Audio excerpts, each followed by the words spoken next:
Europe 1, il est 7h05. C'est un premier test pour le gouvernement privé de majorité absolue à l'Assemblée, vous le savez.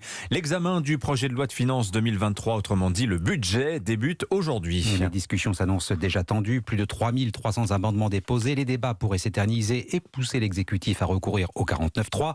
Les députés examineront d'abord le volet recettes. La colonne dépenses, eh bien, ce sera pour plus tard. La question des niches fiscales devrait alors revenir sur la table. Elle coûte près de 90 milliards d'euros par an. L'État est régulièrement sommé de faire le ménage par la Cour des comptes, mais cette fois promis, ça va changer. Barthélémy Philippe. On peut faire plus, on peut faire mieux. Bruno Le Maire l'a reconnu lui-même, le gouvernement n'en fait pas suffisamment pour diminuer ses dépenses fiscales. Le budget pour 2023 supprime seulement 6 niches fiscales sur un total de 471.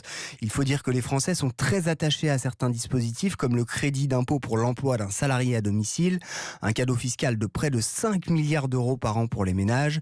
Mais le maintien d'autres niches fiscales ne se justifie pas, selon François Eycal, ancien magistrat à la Cour des comptes. Je pense qu'on n'aurait pas dû, par exemple, baisser le taux de TVA sur les travaux d'entretien du logement ou sur la restauration. Ça n'a aucun intérêt en termes de redistribution, parce que les riches en profitent aussi généralement, et ça coûte cher et c'est peu efficace. L'addition de ces deux dispositifs coûte près de 8 milliards d'euros par an à l'État.